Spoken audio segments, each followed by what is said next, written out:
I love holidays. Don't we all? Going out on adventures, wandering through old cities, or exploring nature. I love creating lasting memories. My name is Joost, and together with my best friend Michiel, we have been creating lasting memories for over 35 years. We've spent so many holidays together that I've almost lost count. As long as we have known each other, Michiel has been dependent on a wheelchair. He has Duchenne muscular dystrophy. It's a progressive muscle disease with an average life expectancy of 26 years. Michiel is 47 years old. And it's his resilience that inspires me to do what I do. Now, you can imagine that traveling in a wheelchair is challenging. There are obstacles and limitations at every corner. And with so many years of travel experience, we have become masters in dealing with obstacles. It's how we roll. Let me give you some examples. We went to South Africa by plane, and all our luggage and Michiel's electrical wheelchair folded up and safely stored in the plane. We used a small push wheelchair to get to our seat all the way in the back of the plane, because near that seat was a power socket that we could use to power Michiel's ventilator to breathe at night. We sat in our chairs, popped the champagne, sat back and relaxed. We were good to go. But there was one more thing. I needed to connect the ventilator. And as it turned out, our European plug did not fit into the American socket. I had to find a solution, because no way that we were not going to go. So I quickly crawled under the seat, disconnected all the wires, 12 volt, so I figured that won't kill me. Stripped the wires with my teeth, reconnected them, checked the ventilator, and it worked. Yes.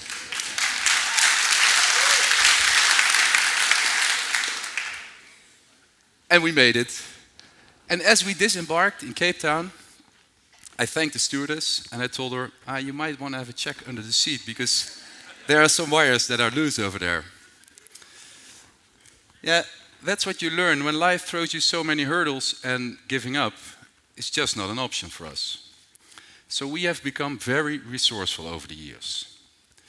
And by now, we don't fly anymore because it's simply not doable. We bring so much luggage, and the medical supplies are piling up with Michiel's illness getting more and more dominant. So when we travel, we use Michiel's own wheelchair-adapted van. And typically a trip with his van goes like this. I drive, he sits in the back. I'm watching the road, and he's watching, well, nothing really, because there's not much to see for him.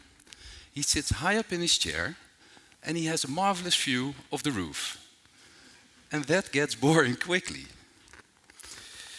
Oh, and a conversation is pretty much non-existent, because he's physically not able to raise his voice over the road noise.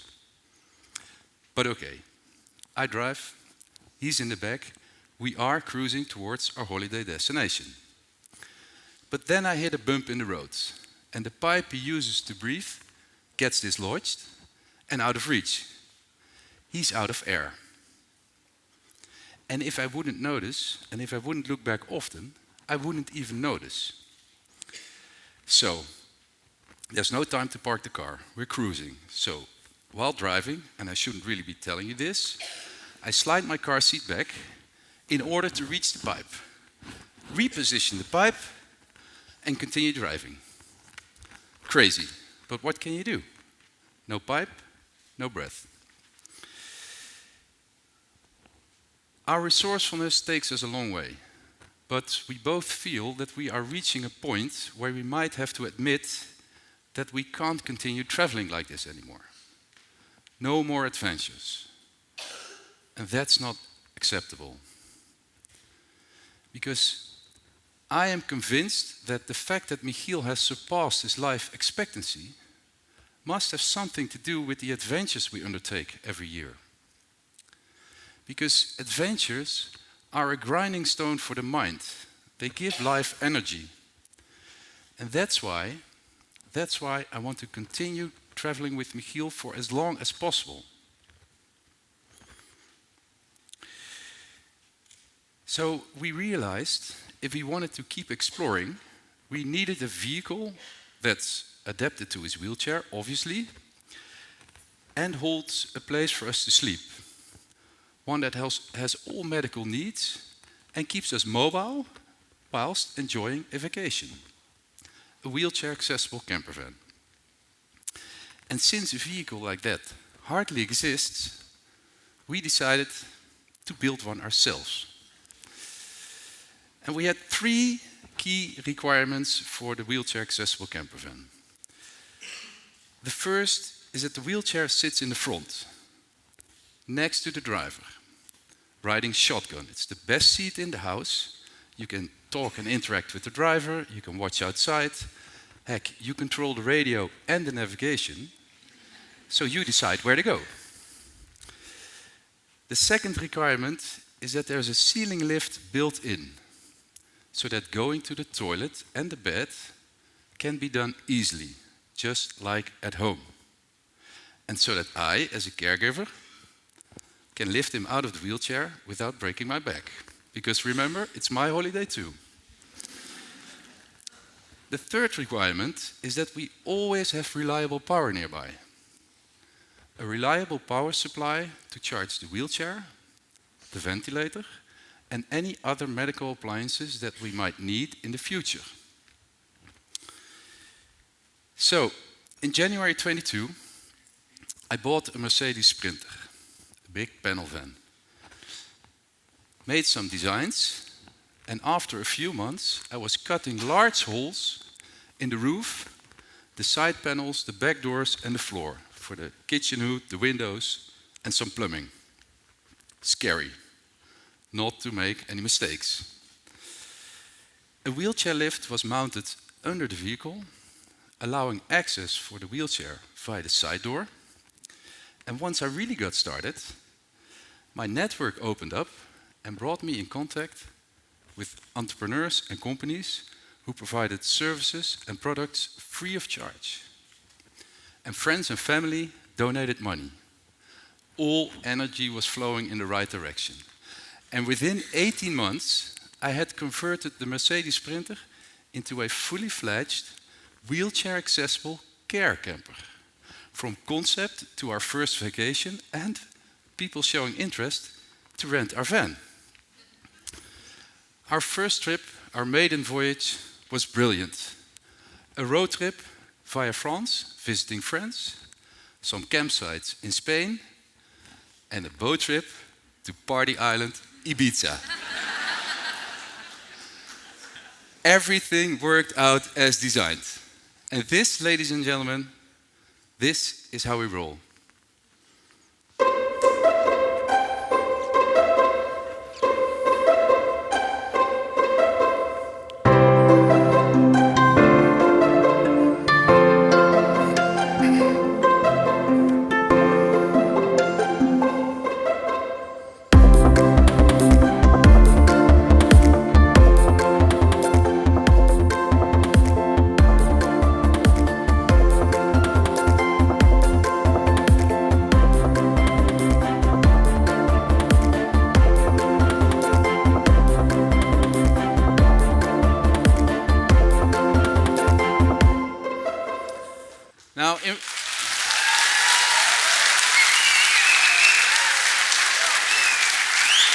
Now,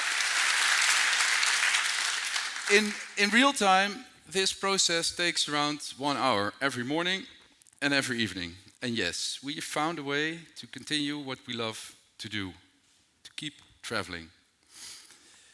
After Ibiza, we had to hurry home as quick as possible because I had set up a rental website for the camper van and it was already booked.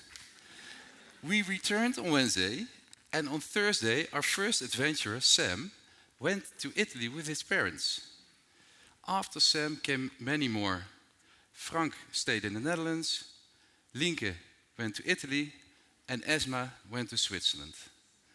It's been such a success, so much so, that the camper van is already fully booked for next year's summer. How great is that? We're onto something, I'm sure of it. This is bigger than us. But if we take a step back and consider the situation, it kind of makes sense. Because there are over 260,000 individuals in the Netherlands alone who rely on a wheelchair. And so many of them will hit a wall at a certain point in time when traveling. So this can't stop with us. Not with one wheelchair accessible camper van for rent. So we started a non-profit foundation called Road Trip for Life. And we are currently looking for funding to expand our fleet of accessible camper vans. And we work completely open source. So every drawing and item list is freely available, in the hope that others will follow our example and start building the same camper van. So even you can give it a try. And by now I have the full trust that I will be able to build a few more and that others will follow our lead. It's gonna work. Now back to how it all started for me. It is the prospect of loneliness and being limited that really drives me forward. The notion that we were reaching a point where we could not go on adventures anymore, that feeling of being limited, that's what invited me to look for what is possible. And by doing so, that limitation is what ultimately set us free. Because us human beings, when limited, show a lot of resilience. Take Michiel as an example. And we all have this in us. So, I invite you all, when life gives you limitations, to tap into that resilience and to look for what is possible.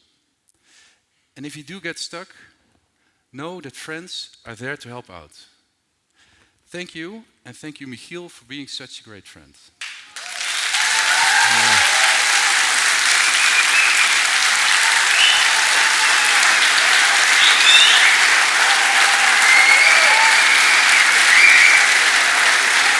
Dames en heren, Joost Baselmans.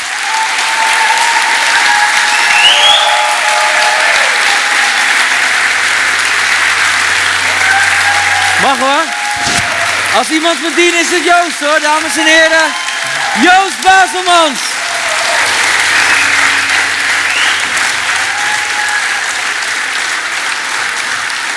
Dankjewel.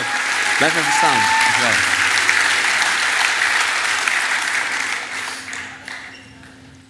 Joost, Ja. wat doet dit met jou? Ja, dat is wel vet. Ja hè? Ja. Mooi. Ja. Joost, jouw beste vriend Michiel, hij zit hier hè? Ja. Ik ben ook benieuwd naar zijn eerste reactie. Dames en heren, mag ik een applaus voor Michiel waar het over gaat?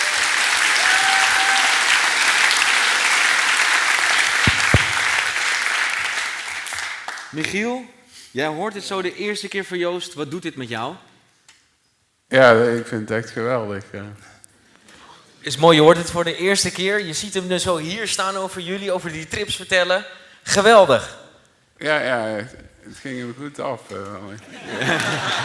Dat kan hij wel Dankjewel, maat. zo kleppen, hè? Heb jij nog laatste woorden voor Joost? Iets wat je hem wil vertellen? Nou ja, ik vind het geweldig onze vriendschap. Ja, dat we samen alles mogelijk maken. Ja.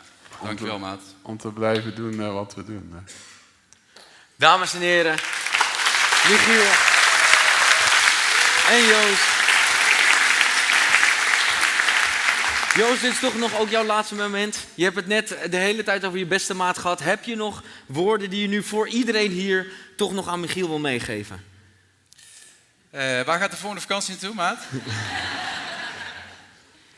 Ja, die is al geboekt. Heeft hij namelijk al gepland. We gaan naar, Waar ga je naartoe? We gaan richting het noorden, Noorwegen, Zweden. Mooi. Ja. Dames en heren, Joost Baselmans voor de laatste keer. Dankjewel.